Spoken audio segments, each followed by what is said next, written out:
Hi, join us here for a healthy shake in the morning before you go for work. How to win friends and influence people. Hi, I'm Jules and this is Lina from Enjoy Life.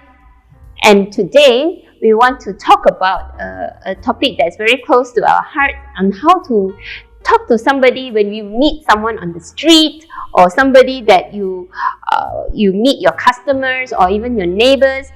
For some people, meeting a new person is really a nightmare or something very fearful, including myself. I feel so scared to go to someone and ask them something about not a gossip, but really get to know the other person. Especially maybe you meet someone, you are new to in the college and you want to meet a new person, and that fear holds you back and you just keep quiet to yourself. So that's what happens to me.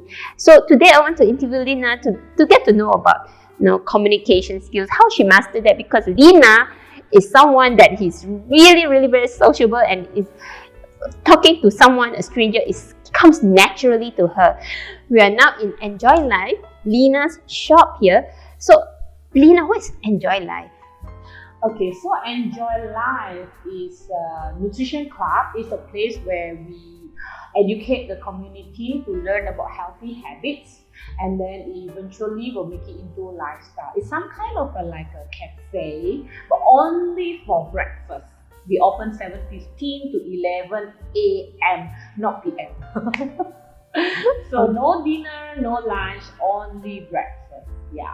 Okay, so let's come back to the topic on communication. So Lina, tell me about yourself. What your background, where do you come from, and what was your first language? Okay, I come from Indonesia. I was born and raised in Indonesia until I was 16, and then I come to Malaysia to study until now. Of course, I study in different countries, and then I found my better half. My other half, he's a Malaysian, so I have to stay in Penang, Malaysia. Conversation for me is like when you were saying it's very hard to start.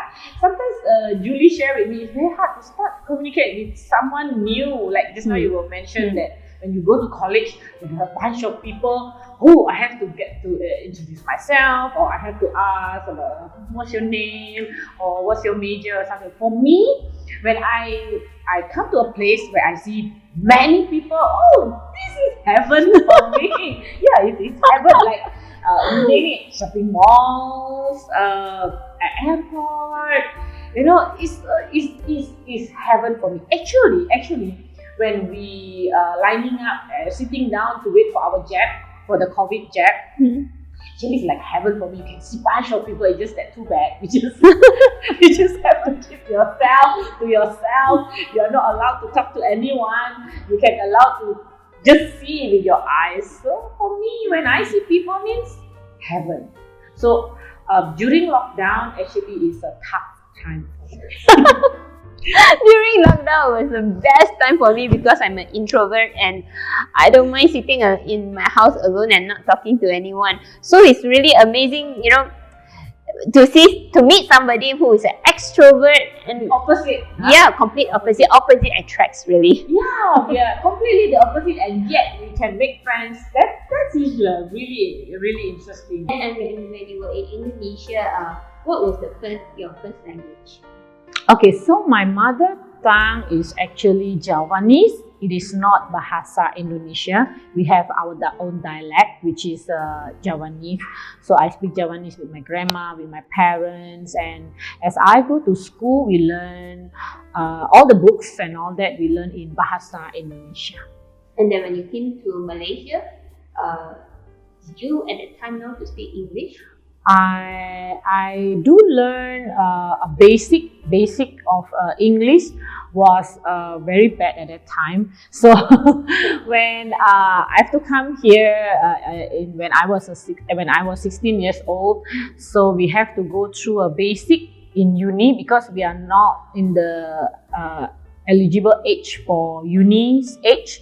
So all of us students from China and students from Indonesia, we have to go through basic in English for 1 year. So was it a difficult journey for you at the moment? It was fun because you learn about kindergarten songs and learn about Malaysian culture. The teacher will show you about roti canai, how to eat roti canai and all this. So it was fun. So tell me, because I notice every time you go out, I find that you make friends so easily. Can you share with me what's the secret of making friends? How do you just walk up to a stranger and make a friend? Actually, there's no secret. I think over friendly.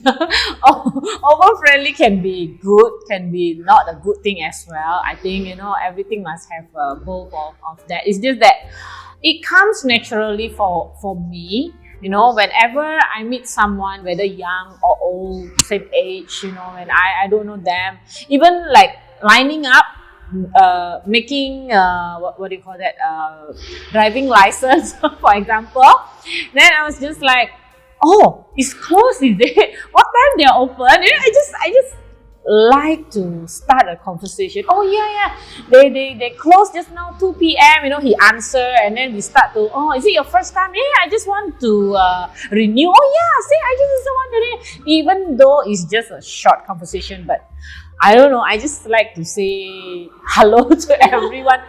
I just learned something, Julie. In Russia, actually, just to smile to someone like you don't know is very rude. It's actually very rude. In Russia. And in Korea, if you say hello to someone that you don't know, it's very rude as well.